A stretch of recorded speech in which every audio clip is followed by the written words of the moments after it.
Welcome to the Gearbox Podcast with Jimmy Purdy. We're bringing together industry leaders and those in the daily grind. Whether you're a tech looking to level up or a shop owner navigating the business, or just here for some real talk about the automotive world, we're finding the common ground in entrepreneurship and picking up some valuable tips along the way. So buckle up, let's shift into gear. Before we get started, I want to let you know the Gearbox Podcast is powered by the Repair Shops of Tomorrow. It's our exclusive coaching partner.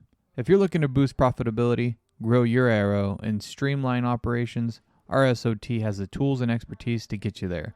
Shift your shop into the future with the Repair Shops of Tomorrow. Try to figure out what to talk about, you know? We'll just stare at each other for an hour. Okay, that sounds good. I'm down for whatever, man. Well, Josh, a man of many different things, the bearded leader, the Limitless leadership.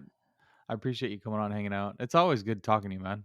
Yeah, likewise, Jimmy. Thanks for having me. And speaking of bearded leader, you, my friend, have an epic beard yourself. So it's looking good. Now. It's a little shorter. I had to get it out of the way with the baby, you know. Yeah. She's like a whole end. It's just like those little hands, man. There's like the strong little hands, you know. They can get lost in a beard. Yeah. Just hold on, and you're like, all right, that's enough of that. Yeah. Between that and everything else, it gets caught in, you know. But I try to look a little bit cleaner look. There you go. I don't know. We'll see how it works. We'll see if my sales go up now. it's. I think it's gonna work, man. It's working. It's working. Well, before we jumped on, I mean, one of the things I kind of wanted to jump into a little bit was like the coach talk. We were talking about different coaching and the different aspects. Yeah. I mean, you talk to a lot of different people. I mean, with your company and you're teaching, you're coaching, and basically getting people to lead. I mean, is there like a constant thing that you're starting to see or you've been seeing as like a trend that you notice that's really a focal point that you dive into first? Yeah, it's typically communication. Communication, what I've learned over the last, especially the last 2.5 years, as I jumped into entrepreneurship, is the folks who I work with, at the root of most of their challenges, it's communication or lack thereof. And so I get very granular with topics of communication, the 5 steps to effective communication, the impact of daily huddles, how to lead one-on-ones, the importance of connection before content, and how connection creates engagement, and engagement is what increases performance. So communication is very much of a hot topic that Limitless Leadership focuses on with clients. Do you see like a lot of rose-colored glasses where it's like they hear what you're saying? Like there's the film, right? It's like, okay, Josh, got it. We'll do the communication. They sit down, they do the 5-minute meeting, but it's like of no substance, right? And they're like, hey, man, I've been doing these meetings and absolutely nothing's changed, right? Because it's they just got this like vision of what they need to do, but it's all through rose-colored glasses. So they say what they think people want to hear. That makes sense? Yeah, it makes perfect sense. And to answer your question, yeah, I do see it. I see both sides. You know, the side that I see often, thankfully, is they're actually doing it and it's working. And I think the reason that that is occurring more times than not is because we don't just jump into a topic on a coaching call and break down why they're experiencing this challenge and how to navigate through it and then call it a day. It is repetitive. Like repetition breeds retention. And it's important that I remember that 70% of what is shared on a coaching call is going to be forgotten by tomorrow, and 90% is going to be forgotten in a week. And so I need to remember and keep on reminding myself, like, well, look, we're going to keep on talking about these topics of communication and connection before content and so forth and so on. Because when we do, it becomes habitual. Like a quote that I love from Nick Saban, you know, a former football coach, legendary college football coach, something to the effect of, we don't practice so much that we can get it right. We practice so much that we don't get it wrong. And the more you do it, the more you see the results. What I see often, and I know you've seen this too, Jimmy, is we can go to training. Like we can go to, we can go to a Vision or an ASTA Expo, or we can go to SEMA. We can go to these trainings and we get knowledge, but knowledge without application is just information. What the opportunity area, I believe, is you take that knowledge and you practice it. So you go to training, then you practice it, and then you're in the game. The game is when you're working with your guest on a regular basis. And many of us in the industry, we're so focused on game time. It's always game time. And if I practice, we view practice as the training I sent my team to 2 years ago. And then we question, why isn't things better, or why aren't things better? because I sent them to training. So why haven't things improved? It's very likely that they went to quote unquote training. They got some knowledge. They brain dumped a lot of it, unfortunately, but they go back to the shop and they're trying to implement these things, but it's like drinking out of a fire hose. And so they try to implement these things, but inevitably what happens is it's not sustainable. They don't keep on going through it, and they don't keep on growing through it. They experience a dip in this productivity, efficiency, success, accuracy, whatever you want to call it. They experience a dip because they're trying something new, and many of us quit in the dip. And so when we can recognize, I'm going to go to training, I'm going to get a lot of knowledge. Now I need to apply that knowledge and take action on that knowledge through practice, practice, practice, practice. Then I get in the game. And the analogy I always share is, think about football season. Football season is coming upon us now, and the average football player across a 53-man roster will play only about 6 minutes per game, the average player across the entire team. Obviously, you got your quarterbacks who are playing half the game. You got your other players who are playing a lot more than 6 minutes as well. But you got your long snapper or your punter or your kicker or these special team players. They might see 30 seconds of action. So across the entire roster, you're only playing on average 6 minutes a game. But how many hours of practice is going into that game time? And so the good news is I think that Limitless Leadership has done a good job of recognizing repetition is what breeds retention. So we're not going to talk about one thing and then move on to the next thing. First I'll say this, it's not a cookie cutter program. The coaching that we do is not cookie cutter. It's customizable. However, we're regularly revisiting and reassessing and reevaluating things that we've been talking about for months. Now, on the flip side, I started with the good. On the flip side, to more directly answer your question, we do see some folks who are like, "Hey, man, I'm trying it. It's not working." And so, respectfully, I'm like, "Well, let's talk through it. Like, let's talk about what your one-on-ones have looked like, or what your daily huddles have looked like, and then how often are you doing it? Because what we talk about is one-on-ones need to be a healthy cadence. It's a consistent cadence. You're intentional with it as well, and you're asking the right questions. It's one thing for me to say, "Hey, Jimmy, go have one-on-ones with your team." But I've got to also further explain and elaborate on what it looks like to communicate in the one-on-ones. And a quote from Maya Angelou. And if you can't tell, I'm a quote guy, Jimmy. I love quotes. And a quote from Maya Angelou that I love. She says, "I've learned that people will forget what you said, people will forget what you did, but people will never forget how you made them feel." I like that one And too.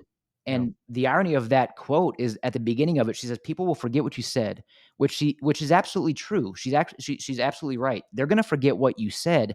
However, the verbiage that you're using and the questions that you're asking, though, that language, like words carry meaning and they carry weight and they matter. So the words that you're using through your conversations and effective communication, it's going to prompt feelings from your team members that they're never going to forget. Not And what so you say, but how you say it. preach, man. I mean, because I'm not going to, like, when I talk about a one-on-one with someone or a toolbox talk, either one, they're different, and we have methods for both. But when in fact, this actually happened on a coaching call. This is about a year and a half ago. Jumped on a coaching call, and I had a very similar situation to what you just described. Someone jumped on and like, "Man, I'm having the one-on-ones, but they're not working." Or he didn't say they're not working. He said I don't feel like we're getting anywhere. And so I'm like, "Okay, well, let's start unpacking this a little bit. Let's dissect this."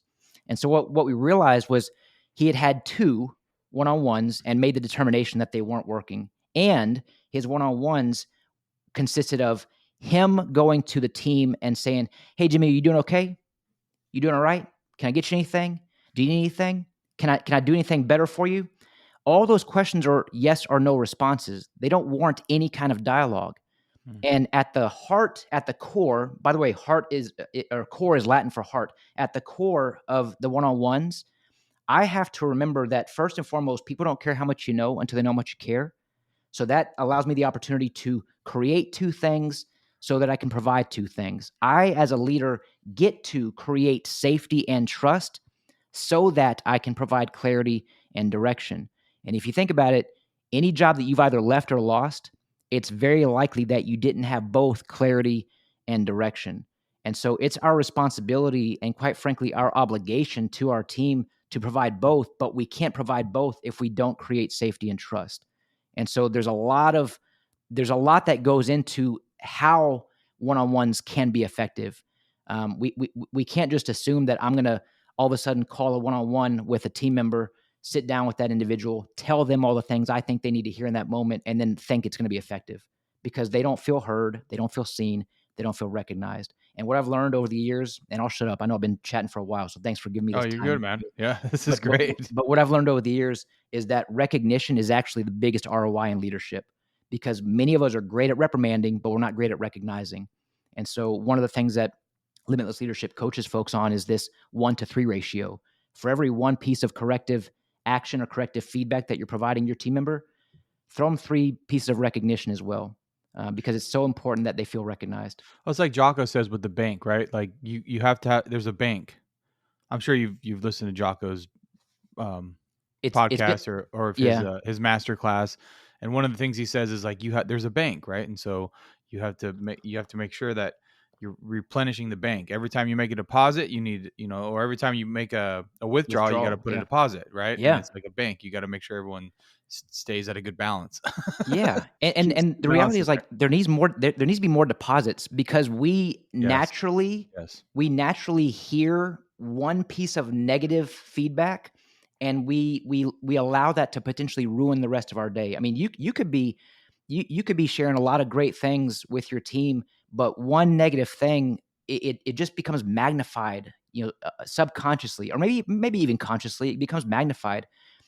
And this is why it's so important that we are regularly recognizing team members, and we're also recognizing the wins, and we're stacking those wins. One of the first questions our coaches ask any of their clients on a coaching call is, Jimmy, what are some of your latest wins?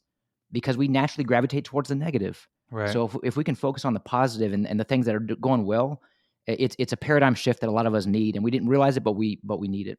Well, a lot of I mean, I'm not going to lump anybody else into this. I'll just say myself, and particularly, we'll see a win of a team member, but I'm Mhm. like, yeah, but look at all the other things they did. So I'm gonna wait a couple more times to make sure and instead of Yeah. like taking advantage of that, like Yeah. getting them pulled out of that rut, and like I can recognize it now, and I've actively been trying to say, okay, like that one win is good enough to counter all those 3 or 4 losses, right? Like I got to tell myself that because I'm Yeah. looking for a 1-to-1 ratio, right? I'm like, yeah, but they there was those 3 other things that they did wrong, and just because I got that one thing Mhm. right, like I got to wait a couple more wins so I don't overinflate their ego or like I'm so worried about this weird thing of like giving them a false sense of accomplishment, even though I've seen the few, and I was like, what am I doing, right? Like we're all, same team, Yeah, right? Like, yeah, and if you can take that one win and magnify that for them, then they stop losing, right? Like they stop making other mistakes because it's in their head too. And I think we forget that, right?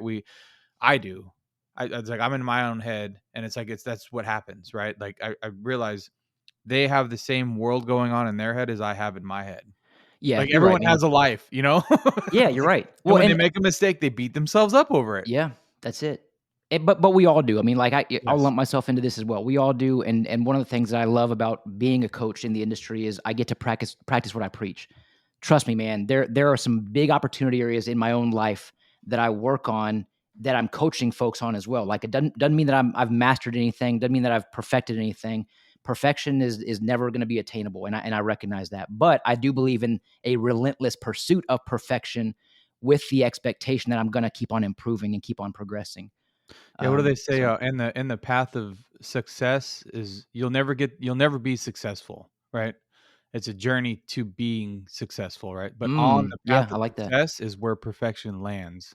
Oh, I like that.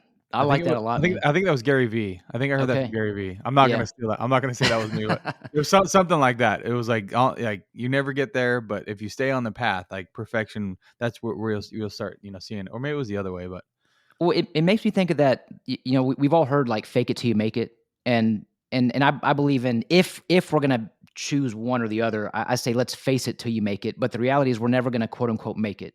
Like, if we're really contemplating this concept of thinking like a rookie and being committed to being a lifelong learner, we're never really going to make it. I mean, there's so much. A long way to go and a long way to grow. Like, there's so many opportunities that we can learn and grow from, and hone these skills. but we're never really going to make it, because the moment we quote unquote make it in our minds, well, I'm done. I can quit Right. learning. Right. And we're not going to grow if we're not learning. Right. Well, that's when you stop growing, and that's when you start. Maybe it was on the path of you'll never get perfection. So on the path of being of perfection is where success lands. It's something like that.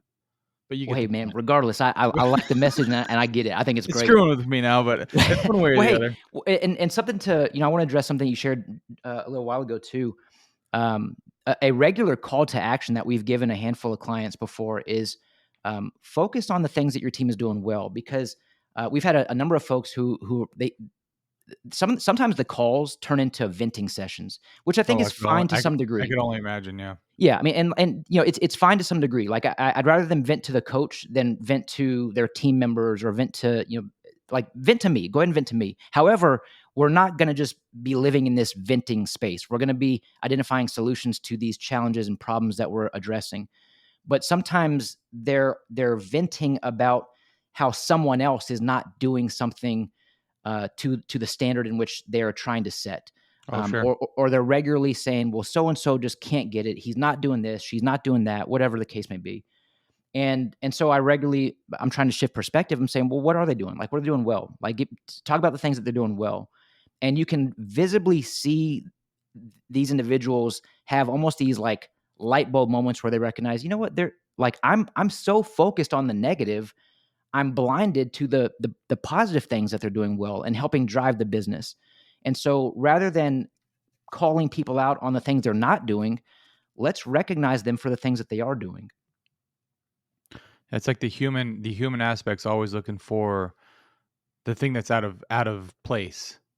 Right? Yeah. Like the Yeah, you're whole right. room is the whole room is organized, but the bed sheets folded up, and that's the only thing you can see, right? Like, I don't Yeah. know, just weird Yeah. stuff like that, man. The brain just really just has a way of messing with us.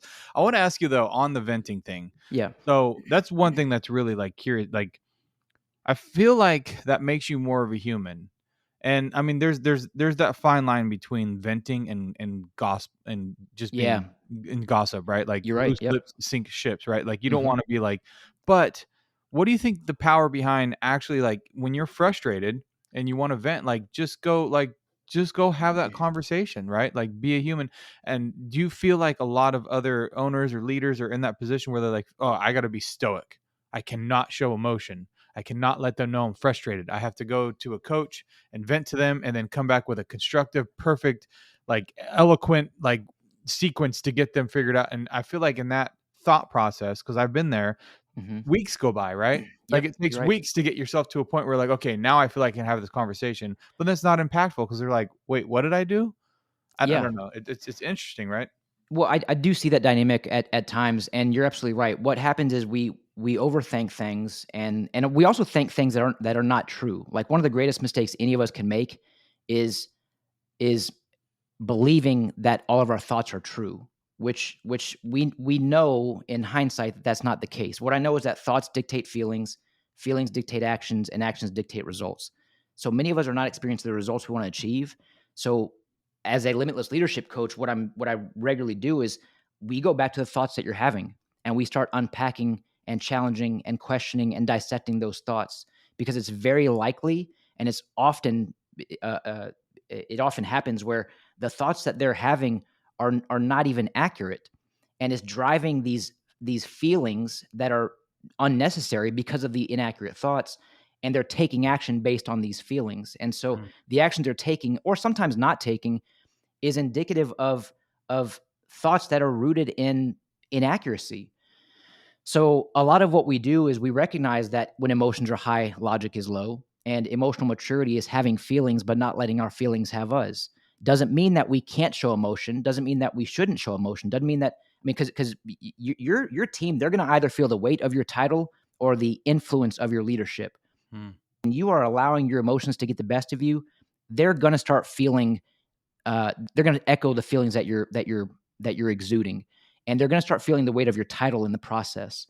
And so there's a couple practices that we encourage. Number one is, first, I'll say this: for anyone who is formally leading people, we've got to focus on sharpening our own axe and leveling up ourself. It's self leadership, self development before we can be an effective leader or coach or manager or trainer for our team.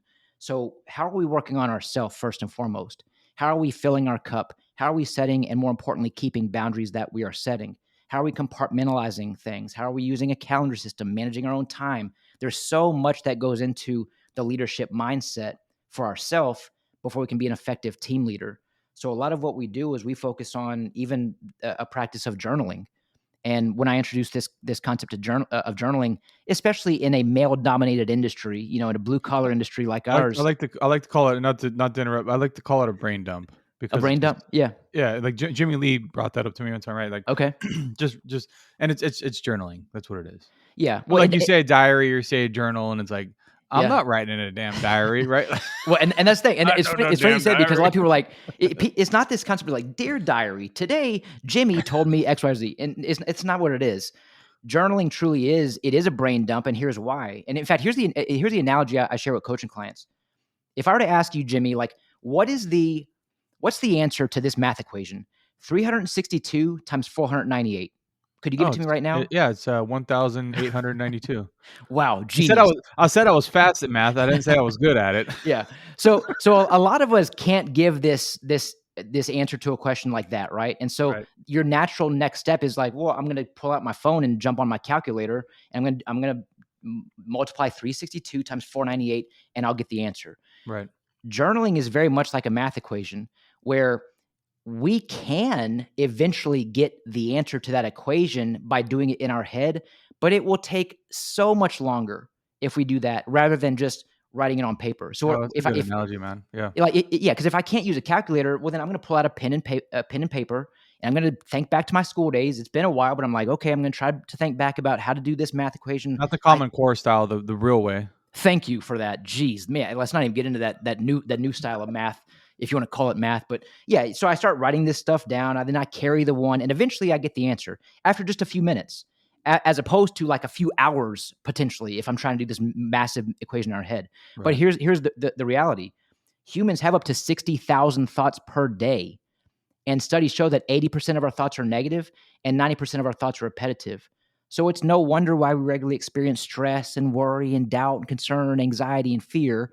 But we know that fear is simply false evidence appearing real, and we will always find evidence in the things that we believe. So many of us are trying to figure out life's problems just on the fly in our head amongst the other 60,000 thoughts that we're having. Yeah, When usually at night right before you're trying to go to sleep. which does not help you sleep, and then you wake up thinking about the same thing, and it's this Right. recurring repetitive thing. And so we start losing sleep, and we start, you lose sleep, you don't go to the gym, you don't start eating right. I mean, it's like this cycle that we're trying to get ourselves out of. So when I say self-leadership, self-development, leveling up, sharpening the axe, this is exactly what I'm talking about.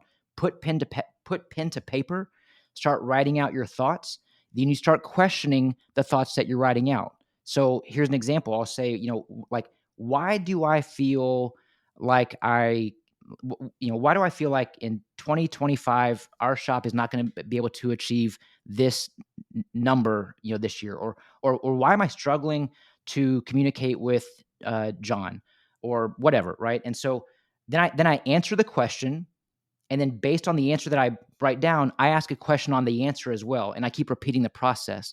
When we do this, it becomes this deductive modeling type of reasoning on paper. And we start getting the clarity and direction that we were seeking to begin with. I'm not going to say you're going to solve all of life's problems, but what I Right. am going to say is you're going to get more clarity and direction, and it's going to make things significantly easier.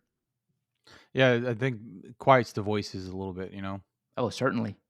Because they can Don't be loud, man. They yeah, can be loud. and they're usually wrong, You're right? right. Like most of the time it's like what yeah, you get into that cycle, right? And then it just Yeah. works up and then you start having those blind conversations in your head about I mean, Mm. that's the biggest thing for me, for like in a leadership position. And I Hmm. have no business being in a leadership position because I'm not I'm That's like negative self-talk. That's well, that's a, that's a limiting belief. no, you're absolutely right. But to be a realist at the same time, it's like I was a technician, right? Like I was in my own head. I worked under the hood of a car, and I think this relates to a lot of technicians turned shop owners, right? You're right.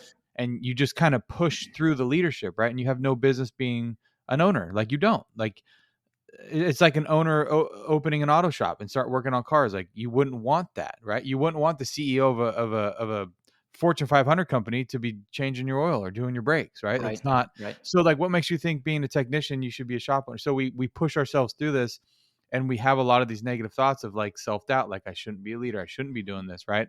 Yeah. And it just impacts over and over and over. And it puts you in a negative spot. And then you got to have this conversation with the technician or with an advisor, right?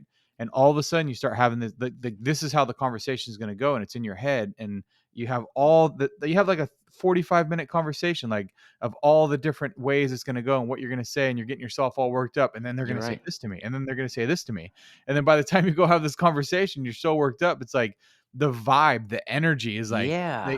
and of course they clam up, and it's like, back to your point, you ask them, hey, is there anything we can do for you, right? But I say it like that instead of, hey, man, like, is there anything else we can do for you? Because you're so worked up about what they're going to ask you. Like, oh, he's probably going to Yeah. ask me for a raise. He's probably going to say he wants more snacks in the fridge, or whatever the weird that's in my head. It's like, and then I'm like, so what else can we do for you? And it's not what you say, it's how you say it, right? It's Yeah. like, of course they're not going to tell you anything. And that entire first of all, thank you for sharing that, Jimmy. And you know that you're not alone. Like we all experience that to some degree. And you talked about what you alluded to earlier was really imposter syndrome. Yeah, And absolutely. here's the Yes. thing: like I am not a fan of the term imposter syndrome, and I think the reason being is because syndrome that it gives it a negative connotation.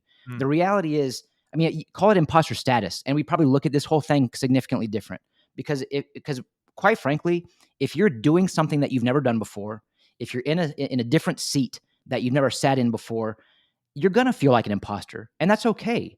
As long as you commit to being a lifelong learner, as long as you commit to thinking like a rookie, and not just quitting, and not just not quitting on leveling up and growing, you're going to see progress as long as you think like that. But I think too many of us, we think, you know what, I was a great technician, I was a great player, and now I'm a coach, and I struggle to stay in the coach's seat, and I don't belong in this seat. But I will remind anyone who's listening that the seat that you're in right now, and it may not even be the final seat that you sit in, but the seat that you're in right now, you're in for a reason. You're in that seat for a reason, and don't let the size of your current seat dictate the significance of your impact. You have an opportunity to make an impact in the seat that you're sitting in, but recognize you're going to go through something and grow through something, and you can connect with your team through authenticity, humility, and vulnerability, and transparency. I'll throw that in there as well. And when you do that, it's a team effort. Like you don't have to be the master at anything. You don't have to be the best at anything in your shop to be an effective leader. Ultimately, they're going to feel the influence rather than the weight of your title.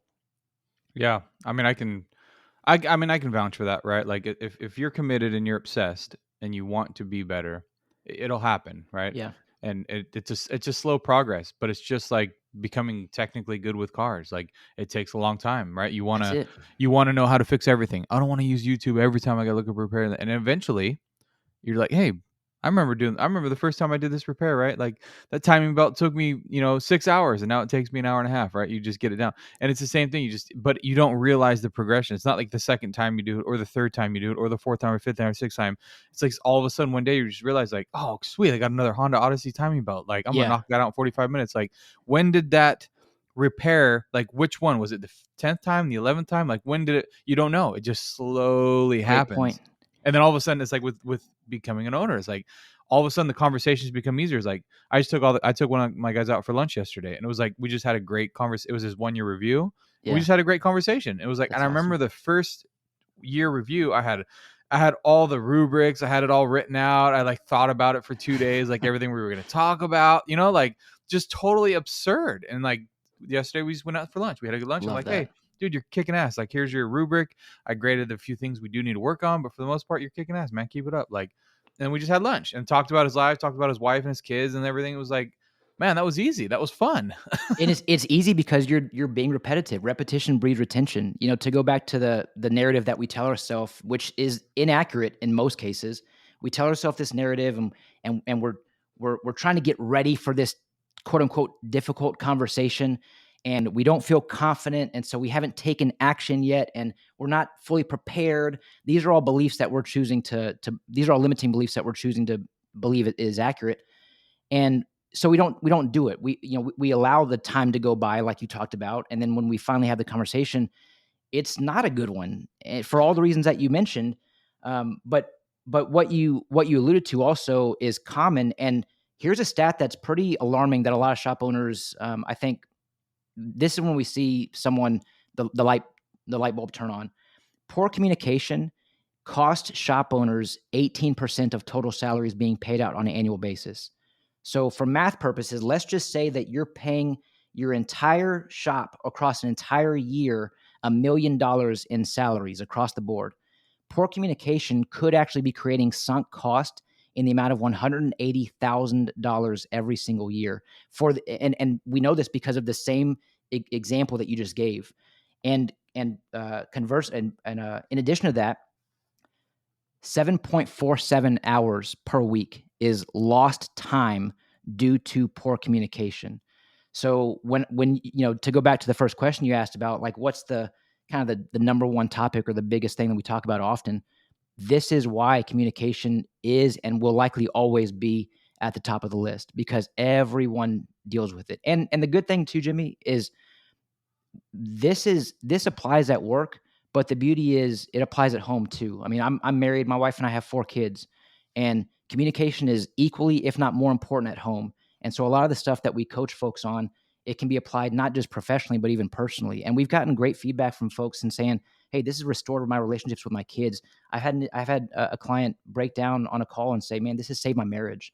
Like it goes beyond the workplace, and that's the most rewarding thing about what we get to do. I'm glad you brought that up because the work-life balance was like one of the big things I wanted to talk about too, because I Yeah. think that's another one that's like. But before I go there, I wanted to just touch back on what you said about asking your team and then expecting an answer.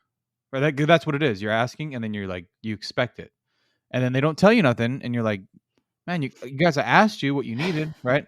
And I'm there. I'm like, that's exactly where Mhm. I'm at. So that's like Mhm. my next milestone, right? And Yeah. the conversation I had with one of my teammates yesterday, actually, was that we had let go one of our advisors. She decided to part ways. Okay. And he had brought up like, oh man, like it's a lot more positive now. Like Mm. that was a good move. And I'm like, so Wish I would have heard this earlier, over right? the last year, when we have monthly meetings, because we have monthly meetings, right? We have Yeah. monthly one-on-ones. We try to do all. No one said anything. Everyone's Mm. happy. Everyone's good. Mhm. Of course, I don't think they say it in the team meeting. I guess that would be a little weird, but Well, so Jimmy, I'll ask you, like, I'm gonna put my coaching hat on for a second. If I was gonna ask you, because you've now identified the problem after the fact, there's an opportunity area here. What do you believe you could have done or should have done differently to potentially avoid this result?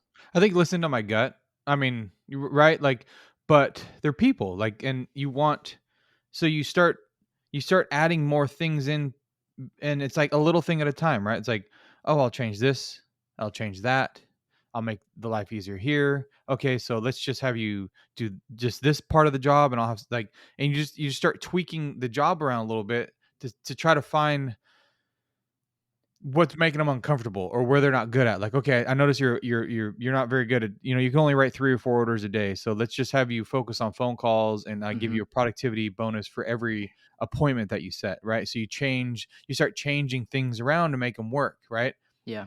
Don't do that, right? Like it's like they're here to do a job. They got to be a Yeah. rock star. If they're not an 18 player and ready to go, and you have to constantly try to find a way to make them adapt, Yeah. but it's like, but then you see like the dynamic with the team, right? And it's like, well, I don't want to break the team up because they all get along, or so it seems, right? So it's like Yeah. I was doing all these things for the team to keep the team together. In the meantime, they're like, man, when is they going to let her go, right? I was like, holy moly, what a waste of like just time and energy, Yeah. Dude, and not a you're waste. just Like I learned a lot, but Yeah, man, you are describing why leadership is really a full-time job. And a lot of us, like, we have high-performing team members in our shop that we promote to a formal leadership role. Let's say we're bringing a service advisor to a manager. We're promoting advisor to manager. But a lot of times, what I see is the manager is still doing a lot of the responsibilities they were as an advisor, just with the addition of leading people, which is a full-time job. And then we wonder why they don't have success as a manager or in a managerial role. And we have to remember that first and foremost, it's costing shop owners 6 to 9 months of a team member's salary to replace them. So the individual who you guys decided to part ways with, it's going to cost use 6 to 9 months of that team member's salary to replace her. And that's just the financial ramifications. We're not Right. talking about the stress and the time, the effort, the energy going into recruiting and then interviewing and then hiring and then onboarding and coaching and training and all these things. So leadership is a full-time job, and it can be very challenging, but that's really why Limitless Leadership even exists. That's why we're able to serve so many clients around the Well, country. it's rewarding. I mean, the Oh, higher the it's so challenge, the rewarding. bigger the reward, right? So it's like, Yeah. yeah, when you see people grow and you see a year later, you're like, wow, like we like hit the grindstone with this over and over and over and over and over, and you're Yeah. finally starting to get it. It's frustrating when you Yeah. do it over and over and over and they don't get it. You're right. But like for those ones that like get it and you're like, oh dude, you're on board. Like, and Yeah. look at and then let's go back to the work-life balance. Then you start seeing their life get better. They buy a new car, they go buy a house, they Mhm. start taking their wife and kids out. And like, man, when you came here, like you couldn't stand being home. Like, you know, like when Yeah. it's like you started here, like you didn't even want to be home. And all of a sudden now they're on vacation.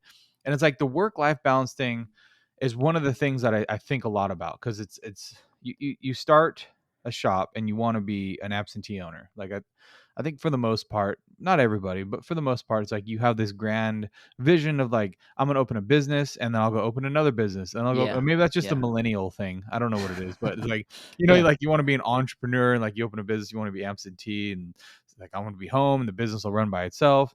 And it just doesn't work. There's just no way. Like work is life, right? Like, Yeah. I don't know. And they say, "Oh, don't work to live or don't live to work." And it's like, I don't know. I'm getting to the point now. It's like the more you live in your work, like the better it does and the better your life becomes because it's all intertwined. And it's like I get the work-life balance thing, but also it's like I don't. Well, I think it's definitely possible. Like the three opportunity areas I think I see every organization, and regardless of the industry, like every organization to some degree has an opportunity area with these three things. Number one, effective onboarding. Number two, proper training. Number three, consistent coaching. If those three things are being done and done well within your organization, you can definitely be an absentee owner and have a well-oiled machine that is operating efficiently without you being there because of the leadership that you've grown and developed across your team. Because now you have people who are running your business for you, who have been effectively onboarded, properly trained, and consistently coached, and they keep on doing it too. It's not just a one-time thing; it's a repetitive thing, and you can go and open multiple shops. And then, hey, man, I'm not going to say the sky's the limit because I mean, hey, limitless leadership. The sky is a starting point. Like rare air is when you go from blue to black. Like blue sky to black, that's rare air. But hey, then you open more shops, and it's like, you know what? Now it's time to franchise. And all these things are possible because we are so intentional with effective onboarding, proper training, consistent coaching, casting a clear vision, driving the mission towards the vision, creating that firm foundation for your business and ultimately your company. Once you have more businesses within your company, dude, it can be an amazing life, full of I say a work life rhythm because balance is never going to be equal, but work life rhythm is certainly there. Yeah, I think it's possible for it's a small percentage. It's just tough because most of the time, most people don't even know what they want. You're right. Like most owners don't even know what the vision is, and then it changes, right? And there's the shiny new tool or the shiny new software, the shiny whatever, and Yeah. the team's just like, and the boat's in the water and just being, someone's jerking the steering wheel right and then left and then right and then left, and there's no clear vision, and it's impossible to build what you were just talking about. In my opinion, I think it's impossible to build something if that's how the direction is going. But If if you that's how can, the direction, yeah, you're yeah, right. if you can set a course and you can hammer it, but man, that's difficult because we all have that little bit of ADHD and we just kind of all over the place and it's hard to find people. It's hard to find a team. I mean, it's all about Yeah. people, but you got to pay them. So then you got to make the money to pay them. So it takes a huge investment. And like I said, it's always possible, right? But I think for the majority, they have, I just feel like you really got to realize like you need to be in the shop and you need to be the one training. You need to be the one there constantly redirecting, constantly watching, and in that case there is no work life balance. And I felt like in my shop, the more I've just made it more of this is our life, guys. Like every tech goes home and does side work, right? Yeah, Every a little advisor bit. that I've met goes drives Uber or does Mm, yeah. DoorDash on the weekends, right? And like no one is focusing on what they do every day. Like they're not putting 100% into it because they have this Yeah. life to go home to, and then when they go home to their in quotes life, then they pick up a side job. It's like you guys like let's just beat it up here, man. Like, let's just kill it here, right? And then we can have a vacation. You guys can take a day off or whatever. So it's just like a mindset shift that I've had recently, where it's like, if we stop acting like this is a part-time gig because Yeah. we're all here full time, like it's just a mindset set shift for me. Well, I'll ask you this, Jimmy. Like, think about any process or initiative that you guys have rolled out over the years. I'm sure you guys like who do you guys use for your shop management system? Shopware. Okay, Shopware. So, and how long you guys been with Shopware? 2 2 years, 3 years now. Okay, 3 so years, yeah. even back then, like you were with somebody before Shopware, you have to make this shift, right? And Sure. now, and the reason I bring up the SMS is because this is the easiest way to say you are forcing yourself to go through something and grow through something. Because once you switch SMSs, it's very likely that you're gonna keep on, like you're gonna just keep that one the new one, because it's even more challenging to Because it was painful, yeah. yeah. I mean, It was a painful switch. yeah, and it's always a painful switch, right? Yeah, But anything new is painful. Like when you exercise correct. something new, when you try something new, it's painful. Like I call it the J curve. And so you're starting on the lower end of the J and you're expecting to go from the lower end to the higher end, but the reality is progress is rarely linear. Oftentimes we do experience this dip. We're trying something new. It's weird, it's uncomfortable, it's awkward, but we want to get comfortable being uncomfortable because growth and comfort can't coexist. And so if I were to ask you, like, think about processes or new ideas, like new sales processes or a new way you're going to serve your guest, or hey, you know what, moving forward, we're gonna do the day after service follow-up call every single time someone comes in, or we're gonna start doing 30-day follow-up calls to remind our guest of the declined services from a month ago and the benefits of those repairs. And we think about these ideas and we're like, yeah, that sounds great. It's shiny object syndrome, as you alluded to, but we often we don't stick with it for a week or 2 weeks before we say, yeah, it wasn't working, and we go back to the drawing board. Mm. And true mastery is consistency and intentionality, and again, repetition is what breeds retention. And I think many of us, we get so focused on the new shiny thing, and then all of a sudden within a week it's like, it's the honeymoon phase. Mm. It is possible to live the honeymoon phase for the duration of your shop if you are focusing on the foundation, casting a clear vision, driving a mission towards a vision, having core values that you guys don't just have on the wall, but you live, and also effective onboarding, proper training, consistent coaching. If you can focus on those things and repeatedly, consistently, and intentionally focus on those things, and not only train but practice on those things, you're going to see a difference. You're going to see a massive culture shift. Yeah, as long as you have good people. That's right. That's right. It starts with good people, which Gotta which have are people. your greatest assets, by the way. Yeah. People are your greatest assets. I think on your analogy of the J curve, it's like a confidence thing too, right? Where you can be really bad at something, but if you're super confident in it, you'll get most, right? Like as like a salesperson, like you did a lot Okay. of sales, right? Like you Yeah. can have a terrible sales pitch, but if you're super confident in it, most people will buy. You can have the greatest pitch in the world, but if you're not 100% behind it, no one's going to buy. You know what I'm I'm saying? Like, I do, and I'm glad you brought that up, because what you're describing is the power of belief. Like it's this level of conviction that, like, if I'm jumping on stage to do a keynote somewhere, and if I'm saying just with passion and conviction that the sky is green, as long as I do it with passion and conviction, I think people can be like, yeah, you know what, yeah, the sky is a little green today, they might walk because outside and go, look. yeah, they might, right? But here's the thing. That right there is why it's so important that your mission is clear, like casting a clear vision. And I like that you brought this up earlier. A lot of shop owners don't even know what they want. They don't know what the vision is. And this is the biggest opportunity area, I think, for a lot of shop owners is to start with the vision, cast the clear vision, understand your why. Like questions I'll ask shop owners to consider is, uh, where are we going? That's the vision. How are we getting there? That's the mission. And why are we doing it? That's your purpose. Like that's the impact that you're making. And sometimes those questions can't be answered. And if you can't answer the question, how could you expect your entire team, multiple personalities, different personalities, they all require different styles of leadership as well. How could you expect them to drive the mission towards an unclear vision? And it's a big challenge that we see quite often across the industry. They're tough questions, man. I Yeah. mean, To be honest, I don't have them clear either, right? Yeah. Like, they're obviously there's something in my head, I just can't let it doesn't come out of my mouth, right? Like, I don't know how to put it into words, right? And we, like integrity and empathy and Yeah. discipline and like, yeah, we have like, yeah, we know what we're doing. We're here to fix cars, right? Like we're here to make people happy and fix cars and but it's like, well, what do you mean? What's the vision of an auto repair shop, right? And I think that's what trips me up, and maybe a lot of others, right? And that's in that scene because it's like, well, it's just an auto repair shop, and they don't look at it as like a business, like it's a Mm, retail business. yeah. You brought up before we talked about Todd Hayes and Auto Shop Answers, right? Yeah. And Yeah. it's like he really pushes the retail envelope, and it's the one thing I've never heard any other shop coach or anybody else in the industry use auto repair as a retail, right? Yeah. Hmm. But the thing about retail is people go shoe shopping, right? People don't go auto repair shopping, but they do. They call around for prices. We've all heard You're it. Like, right. how much for brakes? How much for how much? It's they don't know what else to ask because it is a retail style environment, You're right? right. But it's like they're not here shopping for shoes. Sell them to damn repair, right?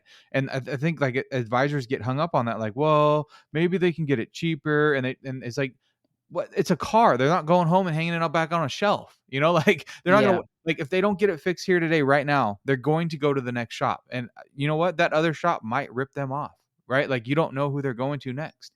That's right. Sell them the damn repair, right? And it's like having that mindset is like as a retail, like this is a retail environment. Sell them the job, right? But it's not like you're selling them a fancy pair of shoes that they really don't need. And it's like it's such an interesting concept because I've never heard anybody else use that in that kind of context. It's like, huh, retail, auto repair. And then everything changes, right? Like, well, let's make it look like a retail shop. Let's Yeah. clean it up. Yeah. Let's shine it up. Let's make it look good. Let's wear a tie. Let's like, yeah. And then all of a sudden it's like the sales start coming. It's crazy. I like the concept too, and I think we do get to create a positive buying experience for our guest. And if you notice, I keep using the word guest. I don't call them customers. Everyone has customer service. Everyone has customers at their like that's common lingo around every industry. But when we get to create this level of hospitality, which is another word that I know Todd and the guys over there use, Hmm. Limitless Leadership does as well. From the very beginning, it's been guest X, the white glove, red carpet service. It's this level of hospitality.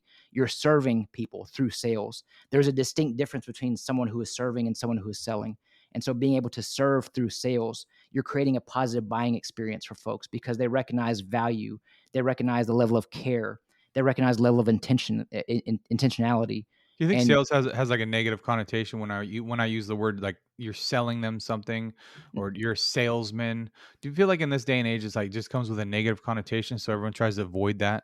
I think unfortunately it does. And we get to shift a paradigm. We get to remind people that sales is actually a very honorable occupation. It is something that we get when you think about like everything is sales. I mean, every communication, every conversation is sales. We're always selling, but I think we can be more impactful if we focus on serving rather than selling. And here's the analogy I'll share in regards to that particular concept. When we're working with guests, it's very common because we're doing the same thing. I shouldn't say the same thing, but we're doing a lot of repetitive types of roles and responsibilities on a day-to-day basis. So we get used to this kind of routine type of deal, right? And you are working in a shop every single day, but you're going to see Sally soccer mom come in once every 6 months. And we have to remember that you've been doing this over and over and over again, but for her this might be her first and only time. Now we know it's not going to be her only time going to Jimmy's shop, but we do know it's going to be her first time, and you're creating a positive buying experience through service. And so when we focus on the relationship, the transaction is a natural byproduct of exceptional standard setting service. And I think many of us Good way to focus on put the it. transaction Yeah. first Yeah. versus the relationship. Or you get lost in the minutia of that and like think it's one or the other, right? Oh yeah, yeah, So you you're build right. this Yeah. relationship, but then you don't close the deal. Yeah, you're right. And this is and that's why a sales process is important. I mean, limitless leadership, we focus quite heavily on soft skills, on communication, delegation, time management, casting the vision, driving the mission towards the vision. We do get into some operational based things when necessary, but I would say 90% of our calls are based on leadership. The other 10% might be some operational based things based on information that we're sharing. And I want to make sure that I'm clear with all my clients when I say, like, look, we know that we need to make a profit in order to stay in business. We know that sales are important. We know that KPIs are going to drive those sales, but we're going to focus on the connection like connection before the content. It's the people before the process. It's the people before the profit. And many of us are so focused on the profit and increasing performance, which is great. We're going to increase performance, but we're going to do so by focusing on connection, which creates engagement, and engagement increases performance. All the while, we're still training and practicing regularly on a sales process or Right. a check-in process or a checkout process. But I will say this, Jimmy, in regards to engagement, when I say connection creates engagement and engagement is what increases performance, the reason this is so important is because statistically speaking, 70% of people are disengaged at work. And they're disengaged because they don't feel recognized, they don't feel seen, they don't feel heard. But conversely speaking, 80% of people will tell you that they are fully engaged when they receive meaningful feedback at least once per week. So if you want to see an increase in performance, yeah, the sales process is important. Don't quit training on and practicing the sales process, but focus on connection. Focus on the daily huddles on, and notice I'm saying daily. Focus on daily huddles, on the toolbox talks, on the one-on-ones. You're gonna see a level of engagement increase. Therefore, your performance is gonna increase as well. And how many times have you heard that happen with just money, with just a pay raise, right? Like, I'm sure you've heard it. Like, well, I gave them a raise. How Oh, come they're not doing yo, better now? dude, all the But time. they think it's all Yeah, about money, right? Like it's all about money. Oh, yeah. if I give them a raise, then they're going to do better, Well, even with right? our guest, it's not about money. Like a lot of times, the objection has nothing to do with the cost or the investment of the repair. Absolutely, yeah. Sometimes it's just time or lack thereof, or convenience or lack thereof. So Or it's the value add is not worth what they're spending, right? Because there's two different types, like people that don't have the money or people don't want to spend the money, You're right. Well, right? And and either way, there's an objection you can overcome. correct, because if they believe that the value add is not enough for the investment to be made, well, then that's when I say, let's look at our sales process. Let's look at how are we providing value? What does it look like to provide value in the sales process? And share a relatable story to make it understandable. Put the benefits before the features, because features are designed to add cost. Be able to share what's in it for you. Ultimately, when they know what's in it for them, the objections of price, time, convenience, lack thereof begin to go significantly down. Yeah, you got to make the investment first, and it's the same with people, right? I think Yeah. and maybe that's something we're afraid of too, is like to invest in somebody until they're like until you know they're going to benefit your business, right? Like I'm not You're going to right. send them to training for 6 months, right? Or you have a 90-day probation period, or you have a 1 year probation, Yeah. whatever. Like I'm going to wait a year to see who this person really is before I decide to send them to training or put them out. Like and you have this weird old school mentality in that sense, right? Like, well, I got to wait to see, make sure they're productive, and then I'll decide to invest into them. And we do that with everything. We do that with customers that come through the door, right? We have this objection that we put up right away, like, oh, it's $150 to come into the shop. I was there. I mean, you probably listened to some of the episodes back a year ago. Like, that's exactly what I did. It's $150, $100. It's to get into the shop. There's an admission fee, right? And Yep. Yep. I bought behind that 100% because I wasn't investing into my own process. Well, and that's like I do, saying, and I give it for free, and then they come in, and then it's like the sales double. yeah, yeah, you're right. Well, and I mean, to me, that's like a coach saying, I'm gonna get this kid on my football team, but I'm not gonna have him practice until 3 months go by. He's only gonna be playing in the games, and he needs to show up in the games. Then I'll send him to practice. Oh I man, mean, yeah. it's like Well, it's just like practice. you right now, all the valuable information that you're giving away on this podcast, right, for Thank nothing, you. Yeah. and Thank you. but it's you're investing in your own passion and your own vision in your own company, right? You're giving something to then get something back, right? And it's just the same, and it's just that's how it's supposed to work. That's how we all start moving forward, and we buy into the process. And to touch back on your practice thing, like that's like such a huge analogy because in high school we all played some sort of sport, and the amount of hours we spent practicing before we got to play one game, or most of us just sat on the bench, we didn't even get to Yeah. play. Yep. How come like we don't operate a business that way? How come we don't have people sitting on the bench, right? We hire someone, we throw them in, and we're like, okay, now do your thing, with no practice Yeah. and It not makes no sitting out on sense. the bench, right? Like think about back in high school and senior year, you're like, or junior year, right? Like JV, varsity, whatever you're on, and it's like, and you did all this practice, and then the coach made you sit on the bench and watch the game. You're like, oh my god, I can't wait to get in there. Like, and by the time you're in there, you were like ready to go, right? Yeah. You had the plays down. You had like, I was a wrestler, so I didn't do like the team sport, but you know what I'm saying? Like Yeah. the Yeah. analogy is like No. totally accurate. Yeah. Well, and here's another analogy, because same sport. Let's say football, right? And you got two football teams. One team has a coach. One team shows up to the game without a coach. Would you say that the team without a coach is at a disadvantage? Oh yeah, yeah. I mean, this is why, and this is why I encourage every individual in the industry, get a coach. And I'm not saying work with Limitless Leadership. I mean, I'd love to chat with you if you're interested, but get a coach. Like, there are a lot of great coaching companies in the industry. I let every one of my clients know that I have my own coach. So I work with a counselor once a month. I work with my own coach twice a month. I'm also married to a licensed counselor, so I get free counseling even when I don't want it, which is all the time. But I need it. She's good at it. But here's the thing: just because I'm a coach doesn't mean I shouldn't have my own coach. And so I think every shop owner should have a coach. I think every shop manager, every service manager, every lead technician, someone should we should all have someone who we're allowing to speak truth into our life. And this is the opportunity that I think a lot of folks miss, is because they feel like they can't afford it, and maybe it's because of time or money or whatever the case may be. I can tell you from a firsthand experience, when I started working with a counselor first and then a coach about 6 months later, I realized back then I can't not afford this.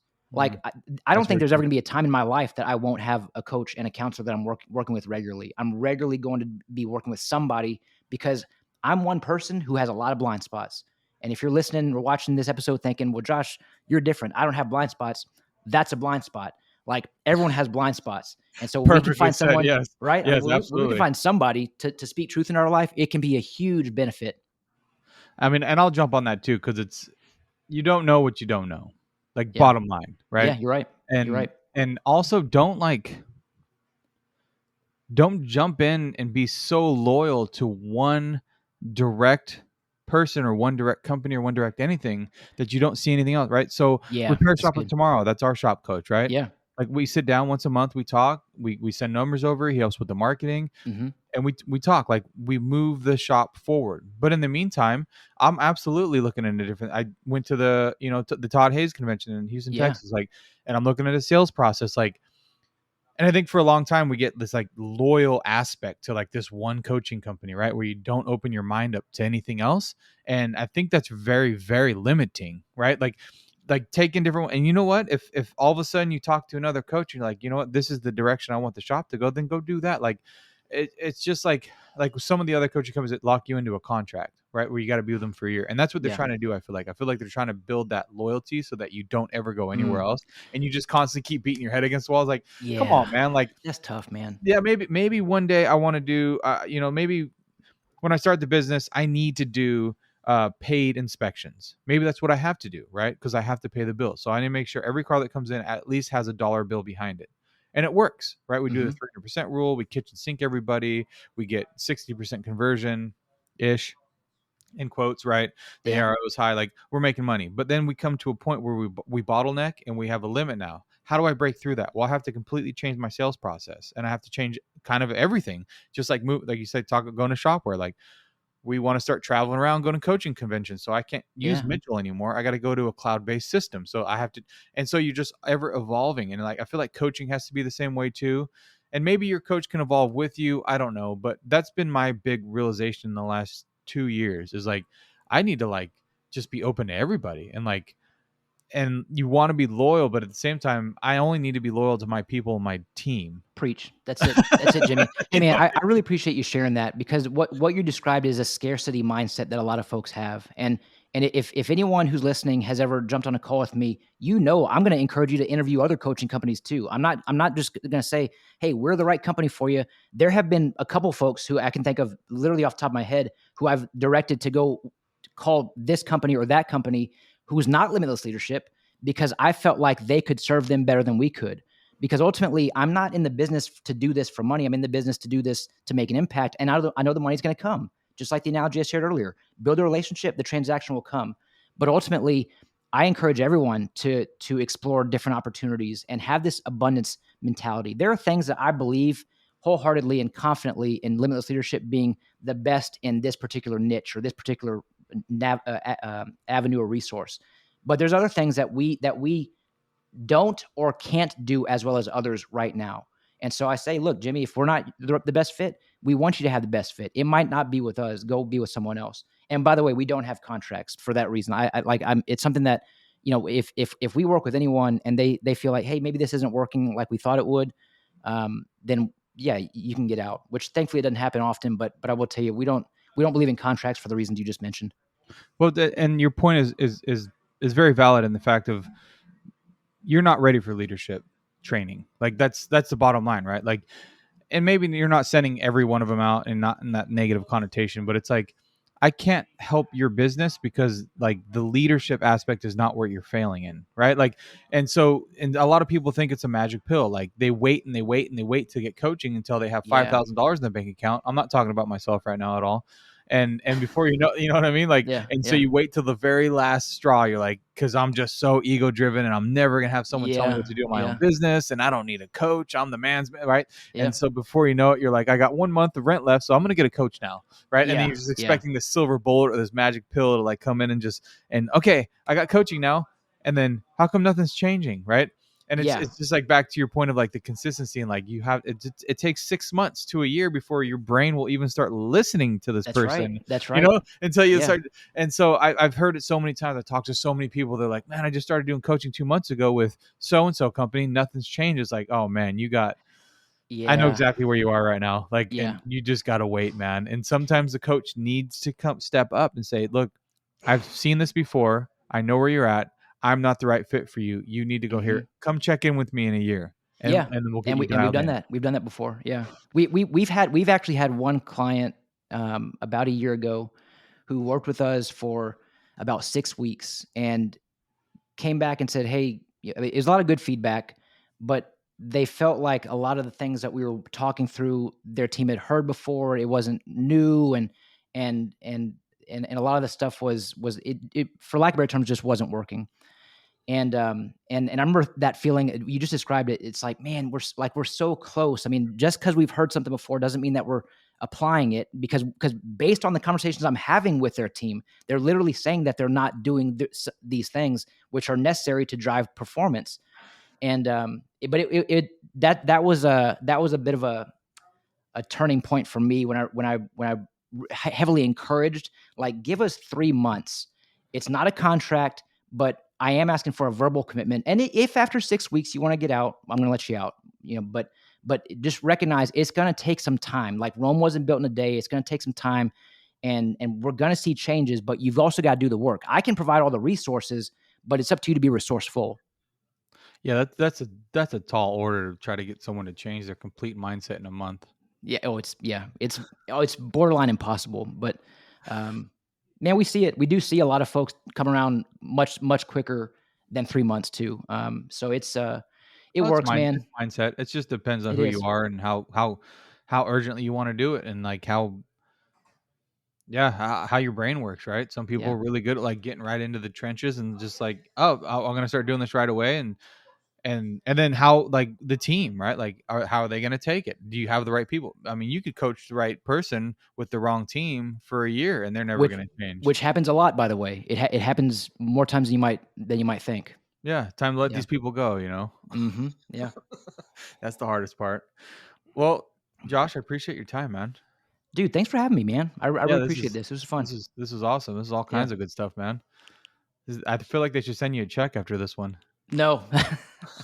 No, man. Hey, I'm happy to be here So much anytime, great Jimmy. information. It's crazy, you know. Hey, But man, I but really look him enjoyed up. this. Limitless leadership. Dude, this guy's a rock star, man. I Thank you, mean, Jimmy. yeah, reach out to him. Like, get him on board. If you got a tech that's like overhead, I know you've helped me, you know, for a couple times with the tech that I had and Hmm. got me out of my own head. And I just started, you know, I just got to freaking do it. Like, and just this whole conversation that we had is based on you just got to freaking do it. Like, Yeah. and sometimes you need someone in your corner to like encourage that, right? For me, I had my wife and I told her, and she's like, then need to start doing one-on-ones, and we need to like stay, you know, Yeah. you need to stay consistent with it, and you need to go have that hard conversation. And it's like, ah, Jimmy, you're saying it, Josh, man. can you come do it for me, Josh? Because I don't. Yeah. Dude, hey, Jimmy, you're saying it, man. It's all about taking action. And a lot of us don't take action because we're not yet motivated. We don't feel confident in what we're doing or what we're about to do. But what I've learned over the years is that when you take action, motivation and confidence actually tends to follow. It And does, man. the hard part's doing it, but once you do it, man, it gets easier. Yeah, and then you're proud of yourself, and it becomes easier. Yeah, Yeah. it's awesome. Yeah. All right, man. I appreciate your time very Cool. much. Look Likewise, him up. Jimmy. Limitless Leadership, Mr. Josh Parnell. Thanks, Jimmy. All right, Gearboxers. You know I keep things running smooth, engines and beards alike. That's why I trust the Bearded Brotherhood for top quality, all natural beard care. From their best selling Woodsman to my favorite, Thieves, They keep me looking sharp and smelling fresh. Check this out. Get 15% off every order with the code Gearbox15 at thebeardedbrotherhood.co/Gearbox15. Your beard will thank you.